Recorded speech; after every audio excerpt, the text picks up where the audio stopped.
Hello everyone, welcome to my channel education point. Education point में आपका स्वागत है।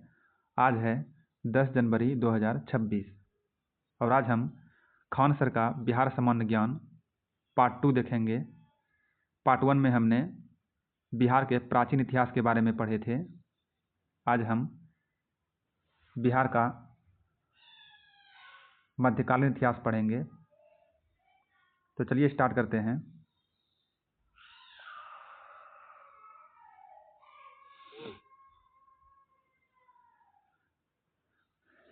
मुख्य खालसा दीवान ने किसको गिरे हुए सिख और अपराधी के रूप में घोषित किया था?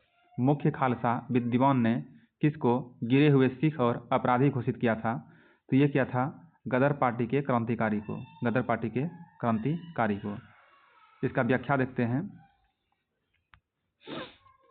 गदर पार्टी के क्रांतिकारियों को मुख्य खालसा ने गिरे हुए सिख और अपराधी के रूप में घोषित किया था। खालसा पंथ की नींव 1699 में गुरु गोविंद सिंह ने रखी थी।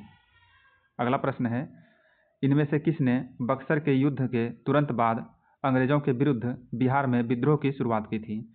इनमें से किसने बक्सर के युद्ध के तुरंत बाद अंग्रेजों के विरुद्ध बिहार में विद्रोह की शुरुआत की थी? तो ये क्या था? महाराज फतेह बहादुर शाही। महाराज फतेह बहादुर शाही। इसका व्याख्या देखते हैं। महाराज फतेह बहादुर शाही जो है बिहार के एक जमींदार थे। उन्होंने बक्सर के युद्ध में अंग्रेजों के खिलाफ लड़ाई लड़ी थी। युद्ध में हार के बाद उन्होंने अंग्रेजों के खिलाफ विद्रोह शुरू कर दिया। उन्होंने बिहार के अन्य जमींदारों और किसानों को भी विद्रोह में शामिल होने के लिए प्रोत्साहित किया। अगला प्रश्न है, प्राचीन काल में पटना नाम से जाना जाता था। प्राचीन काल में जो है पटना नाम से किसे जाना जाता था? तो ये जाना जाता था पाटलिपुत्र को। प्राचीन काल में पाटलिपुत्र को पटना के नाम से जाना जाता था। प्राचीन काल में पाटलिपुत्र को पटना के नाम से जाना जाता था। पाटलिपुत्र जो है मगध साम्राज्य की राजधानी थी। पाटलिपुत्र की स्थापना हर्यक वंश के शासक उदयन ने की, जो बाद में पटना बना। अगला प्रश्न है, बिहार के शरीफ शहर जो है मध्ययुगीन समय में निम्न में से महत्व रखता था। बिहार शरीफ शहर मध्ययुगीन समय में निम्न रूप से महत्व रखता था। तो ये रखता था 2, 3 और 4। 2, 3 और 4 क्या है? एक शिक्षा केंद्र के रूप में, एक प्रशासनिक केंद्र के रूप में, एक धार्मिक केंद्र के रूप में। इसका व्याख्या देखते हैं। मध्ययुगीन काल में बिहार शरीफ शहर एक महत्वपूर्ण प्रशासनिक, शिक्षा तथा धार्मिक केंद्र था। यहाँ अनेक विद्वान और संस्कृत के अध्ययन के लिए लोग आते थे। इसके धार्मिक महत्व के कारण विभिन्न धर्मों के लोग यहाँ पर आया करते थे। अगला प्रश्न है, एक मिनट। बिहार में तुर्क सत्ता का वास्तविक संस्थापक कौन था? बिहार में जो है तुर्क सत्ता का वास्तविक संस्थापक कौन था? तो इसका राइट आंसर है ऑप्शन बी, इब्न बख्तियार खिलजी। इब्न बख्तियार खिलजी जो है बिहार में तुर्क सत्ता का वास्तविक संस्थापक था। इसका विश्लेषण देखते हैं। बख्तियार खिलजी जो है एक तुर्क सेनापति था जिसने 12वीं शताब्दी के अंत में 13वीं शताब्दी की शुरुआत में बिहार और बंगाल पर आक्रमण किया था। उसने नालंदा विक्रमशिला जैसे महत्वपूर्ण बौद्ध मठों को नष्ट कर दिया और बिहार में तुर्क शासन की नींव रखी। अगला प्रश्न है, बिहार पर बख्तियार खिलजी के हमले का पहला विवरण प्राप्त हुआ। बिहार पर बख्तियार खिलजी के हमले का पहला विवरण प्राप्त हुआ तो ये हुआ तबगात ए नासिरी से। तबगात ए नासिरी से।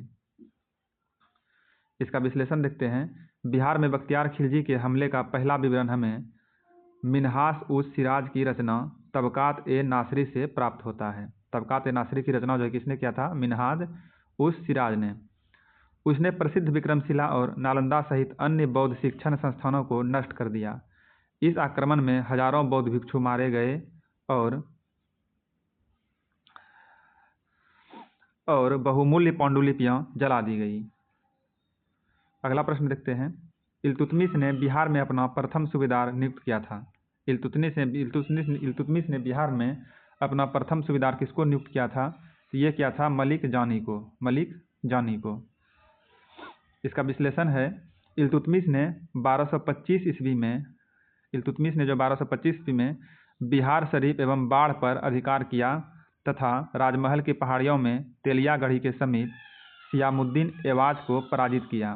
बिहार पर एवाज को अपना अधिकार छोड़ना पड़ा और इल्तुतमिश ने मलिक अलाउद्दीन जानी को बिहार में दिल्ली के सूबेदार के रूप में नियुक्त किया। अतः इल्तुतमिश ने बिहार में अपना प्रथम सूबेदार मलिक जानी को नियुक्त किया था। अगला प्रश्न है, बिहार प्रदेश को किस मुगल शासक ने सर्वप्रथम जीता था? बिहार प्रदेश को जो है किस मुगल शासक ने सर्वप्रथम जीता था? तो ये जीता था खिलजी ने। खिलजी ने बिहार को सर्वप्रथम जीता था। बिहार को सर्वप्रथम विजय करने वाला शासक मोहम्मद बिन बख्तियार खिलजी था। बिहार को सर्वप्रथम विजय करने वाला शासक था मोहम्मद बिन बख्तियार खिलजी, जो एक तुर्क अफगान सैन्य जनरल था।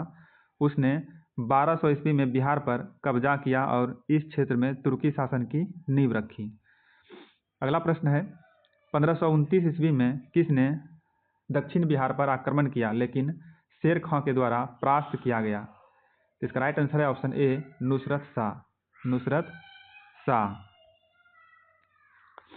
इसका विश्लेषण है, 1529 ईस्वी में जो है शेर शाह सूरी ने नुसरत शाह को दक्षिण बिहार पर आक्रमण करते समय परास्त किया था। 1529 में शेर शाह सूरी ने नुसरत शाह को दक्षिण बिहार पर आक्रमण करने के समय परास्त किया था। नुसरत शाह हुसैन शाही वंश का दूसरा सुल्तान था। नुसरत शाह जो है हुसैन शाही वंश का दूसरा सुल्तान था और इसके शासनकाल को बंगाल में स्वर्ण युग के रूप में माना जाता है। इसके बाद शेर शाह ने बिहार और अन्य क्षेत्रों पर अपनी सत्ता स्थापित की थी।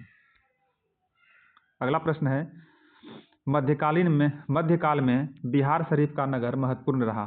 मध्यकाल में बिहार शरीफ का नगर महत्वपूर्ण रहा किस रूप में? तो इसका राइट आंसर है ऑप्शन डी। किस रूप में रहा था? तो ये रहा था विद्या केंद्र के रूप में और धार्मिक केंद्र के रूप में। विद्या केंद्र के रूप में और धार्मिक केंद्र के रूप में। इसका विश्लेषण देखते हैं। मध्यकाल में बिहार शरीफ जो है विद्या का केंद्र, धार्मिक केंद्र एवं व्यापारिक केंद्र था।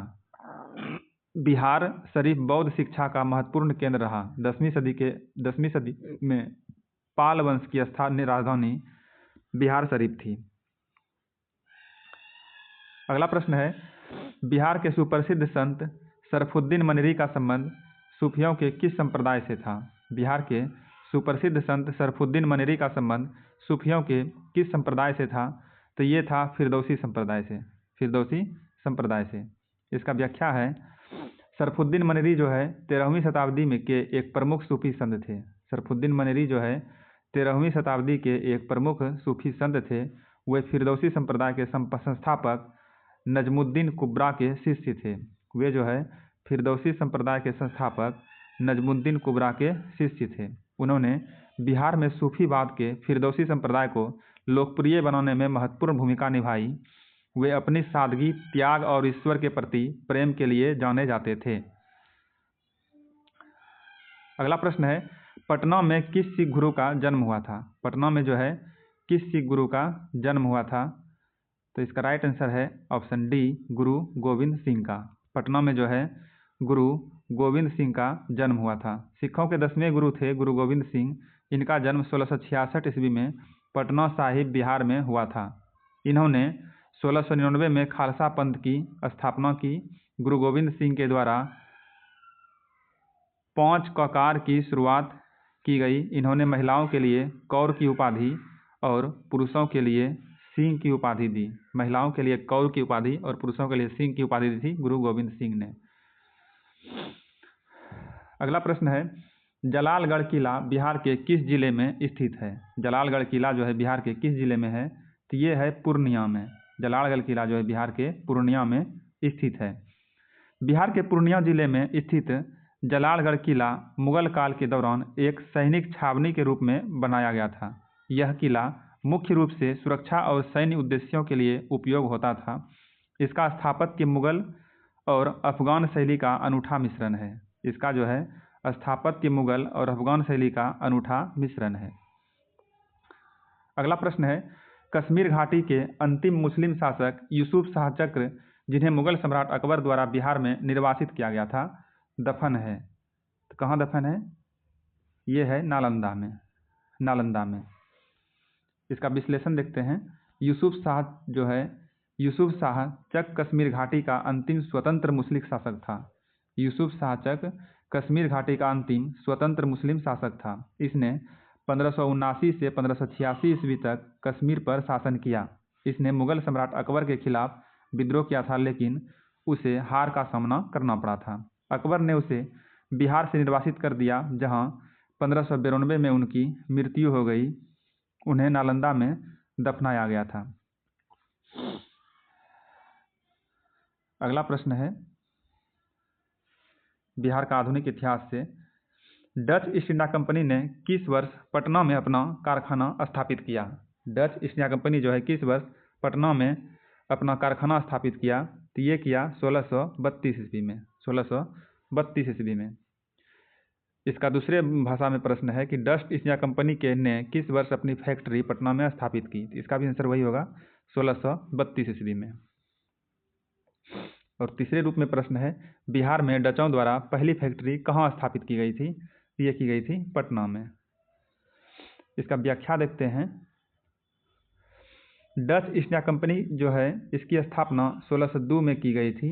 कंपनी ने अपना कारखाना पटना में 1632 में स्थापित किया था। कहाँ किया था? पटना में किया था, जो उस समय के एक महत्वपूर्ण व्यापारिक केंद्र था। यह कारखाना पटना कलेक्ट्रेट के नाम से जाना जाता है। यह कारखाना जो है अब पटना कलेक्ट्रेट के नाम से जाना जाता है। डचों ने भारत में कई कारखाने लगाए थे। मुसलीपट्टनम में जो है 1605 में, पुलिकट में 1610 में, सूरत में 1616 में, बिमलीपट्टनम में 1641 में, करिकाल में 1645 में, चिंसूरा में 1653 में और कासिम बाजार, बरनागोर, बालासोर, नेकपट्टनम आदि सब में उन्होंने कारखाना लगाया था। यानी डच जो है प्रमुख व्यापार था बिहार में, भारत में व्यापार किया था उन्होंने। अगला प्रश्न है सम्राट शाह आलम द्वितीय ने ईस्ट इंडिया कंपनी को बंगाल, बिहार तथा उड़ीसा की दीवानी प्रदान की। कब? सम्राट शाह आलम द्वितीय ने ईस्ट इंडिया कंपनी को बंगाल, बिहार तथा उड़ीसा की दीवानी कब प्रदान की? तो ये किया 12 अगस्त 1765 को। 12 अगस्त 1765 को।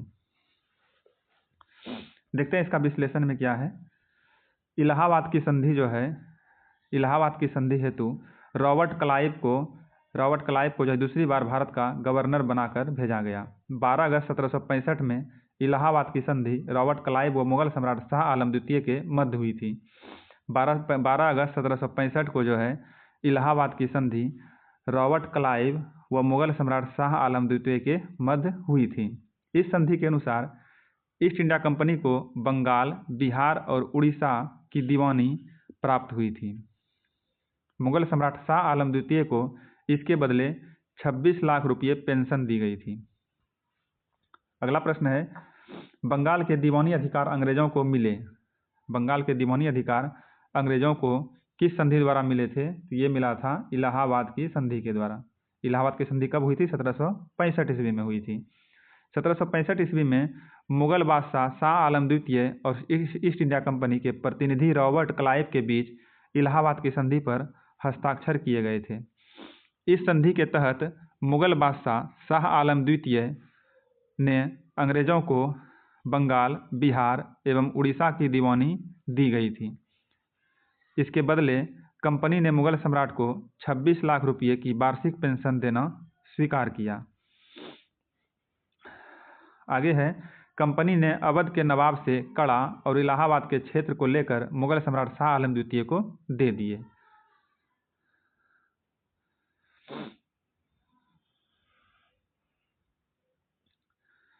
इलाहाबाद की संधि जो है इलाहाबाद की वो पहली संधि 1765 में, दूसरी संधि हुआ था इलाहाबाद की दूसरी संधि 16 अगस्त 1765 को अवध के नवाब शुजाउद्दौला एवं लॉर्ड क्लाइव के मध्य हुआ था। ब्रिटेन के राजा ने 1765 ईस्वी में एक फरमान द्वारा बंगाल, बिहार व उड़ीसा की दीवानी ईस्ट इंडिया कंपनी को कितने रुपये में दी थी?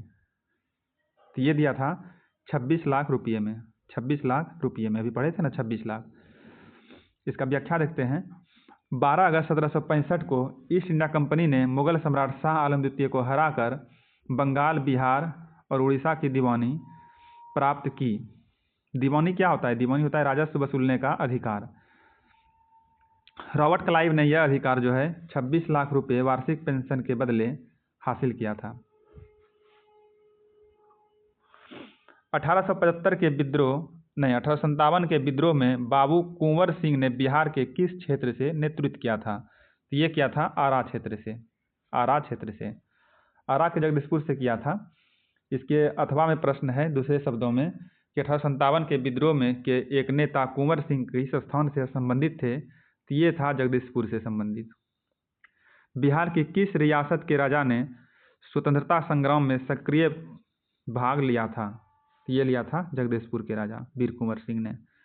यह प्रश्न कई बार पूछा गया है बिहार के इस एग्जाम में, भाषा चेंज करके कई बार पूछा गया। कुंवर सिंह अंग्रेजों के खिलाफ 1857 के विद्रोह में किस जगह शामिल हुए थे? तो ये हुआ था आरा में। जगदीशपुर में, और जगदीशपुर ऑप्शन रहता, जगदीशपुर आंसर होता, आरा है तो आरा आंसर है। इसका व्याख्या देखते हैं। बिहार में 1857 के विद्रोह का केंद्र था जगदीशपुर। इस विद्रोह का नेतृत्व कुंवर सिंह ने किया, जो जगदीशपुर के एक शाही घराने से थे। इन्होंने आरा नगर पर कब्जा कर लिया। वीर कुंवर सिंह का जन्म बिहार के भोजपुर जिले के जगदीशपुर गांव में 13 नवंबर 1777 ईस्वी को हुआ था। कुंवर सिंह की मृत्यु के बाद विद्रोह का नेतृत्व जो है अमर सिंह ने किया था। ये प्रश्न फैक्ट वाला है। कुंवर सिंह की मृत्यु के बाद पूछा जाएगा कि विद्रोह का नेतृत्व किसने किया था? तो वो किया था अमर सिंह ने। अंत में विलियम टेलर और विसेंट आयर ने इस विद्रोह को समाप्त कर दिया। अंत में जो है विलियम टेलर और विसेंट आयर ने इस विद्रोह को समाप्त कर दिया। इन्होंने 80 वर्ष की अवस्था में अंग्रेजों से लोहा लिया था। अगला प्रश्न है 1857 के विद्रोह से बिहार का कौन सा भाग अप्रभावित रहा? तो ये रहा था केवल 5 भाग जो है, 5 में क्या है? मुंगेर। 1857 के विद्रोह से बिहार का जो है सिर्फ मुंगेर जो था वह अप्रभावित रहा था। अगला प्रश्न है, हाँ इसका व्याख्या है यहाँ नीचे दिया हुआ है। 1857 के विद्रोह के दौरान बिहार में आरा, दानापुर, पटना, मुजफ्फरपुर, गया तथा शाहाबाद विद्रोह के प्रमुख केंद्र थे, जबकि मुंगेर का क्षेत्र जो है इस विद्रोह से अप्रभावित रहा था। उस टाइम जो है भागलपुर ये सब मुंगेर में ही आता था। 1857 के विद्रोह में बिहार का नेतृत्व किसने किया था? बिहार का नेतृत्व वही कुंवर सिंह ने किया था। ये क्वेश्चन कई बार पूछा गया है और हर एग्जाम में पूछा गया है। बिहार से रिलेटेड जितना भी एग्जाम हुआ है सब एग्जाम में लगभग पूछा ही गया है। बिहार में 1857 की क्रांति का नेतृत्व किसने किया था? कुंवर सिंह ने किया था। बिहार में 1857 की क्रांति को किसने नेतृत्व दिया था? तो वही कुंवर सिंह ने दिया था। फिर है बिहार में विद्रोह का नेतृत्व किसने दिया था? कुंवर सिंह ने। 1857 के विद्रोह में बिहार का नेतृत्व किसने दिया? बाबू कुंवर सिंह ने। 1857 की क्रांति में बिहार के नेता कौन थे? वही कुंवर सिंह। इसमें ऑप्शन नहीं है ना, इसलिए इसका आंसर होगा ई, इनमें से कोई नहीं। कुंवर सिंह जो है बिहार के जगदीशपुर के जमींदार थे। इन्होंने बिहार के एक प्रमुख नेता थे। कुंवर सिंह जो है बिहार के प्रमुख एक नेता थे जिन्होंने 1857 की क्रांति में अहम भूमिका निभाई। उन्हें वीर कुंवर सिंह के नाम से जाना जाता है। 25 जुलाई 1857 को उन्होंने दानापुर में विद्रोह करने वाले सैनिकों की कमान संभाली और ब्रिटिश ईस्ट इंडिया कंपनी के खिलाफ संघर्ष शुरू किया। अगला प्रश्न है बिहार के राजगीर परगना के कौन से स्थानीय नेता ने 1857 ईस्वी के आंदोलन में स्वयं को राजा घोषित किया? तो ये क्या था? हैदर अली खान ने। हैदर अली खान जो है बिहार के राजगीर परगना के स्थानीय नेता थे। हैदर अली खान जो है बिहार के राजगीर परगना के स्थानीय नेता थे जिन्होंने 1857 के विद्रोह में खुद को राजा घोषित किया।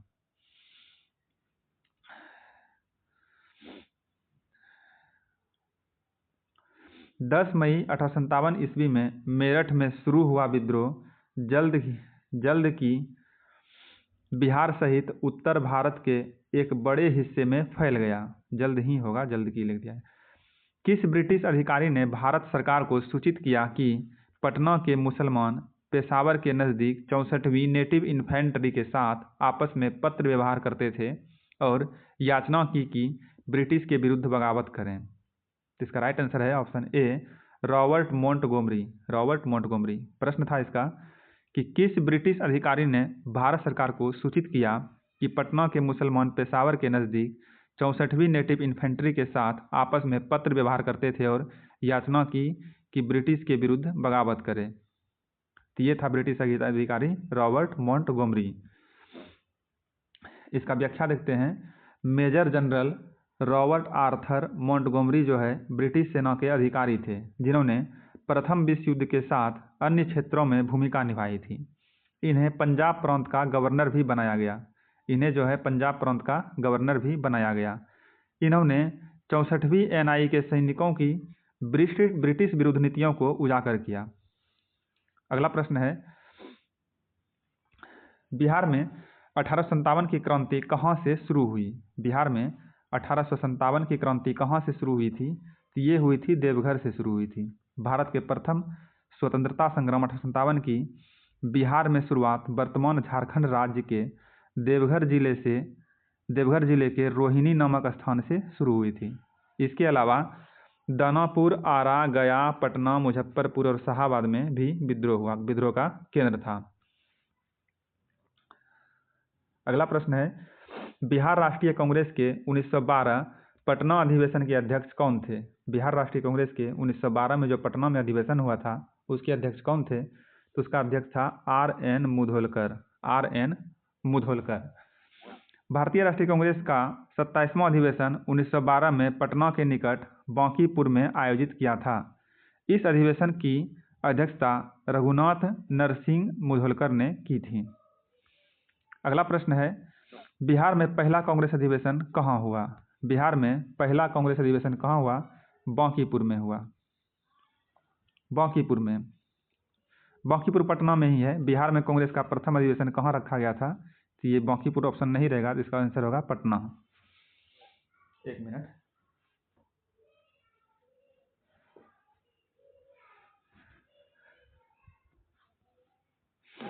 बिहार में किस स्थान पर भारतीय राष्ट्रीय कांग्रेस का 1922 ईस्वी को अधिवेशन हुआ था? तो ये हुआ था गया में। 1922 में गया में हुआ था और 1912 में पटना में हुआ था, बांकीपुर में। इसका विश्लेषण यहाँ पे होगा। हाँ, यहाँ है। बिहार में कांग्रेस का प्रथम अधिवेशन बांकीपुर पटना में 1912 ईस्वी में हुआ था। ये 27वां अधिवेशन था। इस अधिवेशन की अध्यक्षता मध्य प्रांत और बरार के अमरावती से राव बहादुर रघुनाथ नरसिंह मुधोलकर ने की थी। स्वतंत्रता से पूर्व बिहार में कांग्रेस के अधिवेशन 1912 में 27वां पटना में हुआ था और 1922 में 37वां हुआ था गया में और 1940 में हुआ था 54वां रामगढ़ में, अब झारखंड में है। बिहार में भारतीय राष्ट्रीय कांग्रेस का अधिवेशन 1922 में गया में हुआ था। इस अधिवेशन की अध्यक्षता चित्तरंजन दास के द्वारा की गई थी। अगला प्रश्न है, पटना में स्थित राजभवन की आधारशिला 1913 में किस वायसराय ने रखी थी? पटना में स्थित राजभवन की आधारशिला 1913 में किस वायसराय ने रखी थी? तो ये रखा था लॉर्ड हार्डिंग द्वितीय ने। लॉर्ड हार्डिंग द्वितीय ने। इसका व्याख्या देखते हैं। सन 1913 ईस्वी में पटना के राजभवन की आधारशिला तत्कालीन वायसराय चार्ल्स हार्डिंग पेंसहर्स्ट के द्वितीय बैरन हार्डिंग लॉर्ड हार्डिंग द्वितीय द्वारा रखी गई थी। यह ऐतिहासिक घटना 1 अप्रैल 1912 को बंगाल से पृथक होकर बिहार एवं उड़ीसा प्रांत के गठन के उपरांत हुई। इस प्रतिष्ठित भवन का डिजाइन प्रसिद्ध वास्तुकार जोसेफ फेसिस मन्निंग्स ने तैयार किया था और यह 1917 में बनकर पूर्ण हुआ। इसके प्रथम निवासी प्रांत lieutenant governor sir Edward Albert Gait थे। लॉर्ड हार्डिंग द्वितीय का कार्यकाल जो है 1910 से 1915 तक था।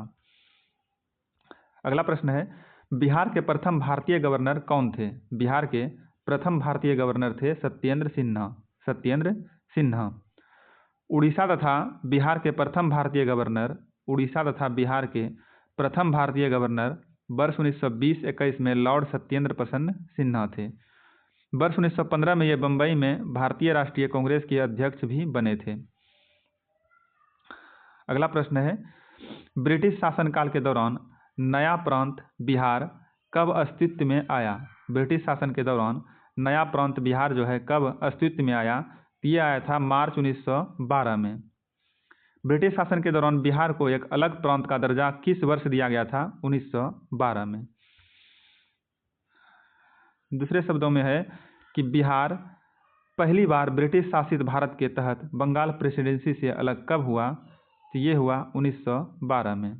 1911 ईस्वी तक बिहार निम्नलिखित में से किसके अंतर्गत था? ये था बंगाल प्रांत के अंतर्गत। बंगाल प्रांत के अंतर्गत। अगला प्रश्न है,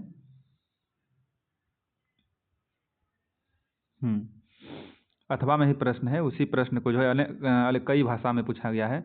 अंग्रेजी सरकार ने किस वर्ष बिहार को अलग प्रांत बनाया था? तो ये बनाया था 1912 में। उड़ीसा राज्य बिहार से कब पृथक किया गया और नया प्रांत बनाया गया? तो ये हुआ 1936 में। उड़ीसा जो है बिहार से कब अलग हुआ और नया प्रांत बना? 1936 में। उड़ीसा बिहार से पृथक हुआ कब? 1936 में। उड़ीसा बिहार से कब अलग हुआ? 1936 में।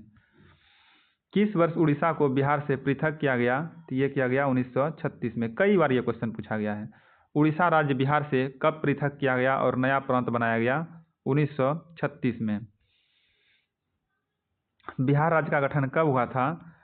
बिहार का गठन 1912 में हुआ था। इसका आंसर होगा उपरोक्त में से कोई नहीं। बिहार राज्य कब बना? देखिए आ गया ना, बिहार राज्य बना 1912 में। फिर है, एक भारतीय राज्य के रूप में बिहार कब बना? 1912 में। एक भारतीय राज्य के रूप में बिहार बना 1912 में। बीपीएससी में पूछा गया है।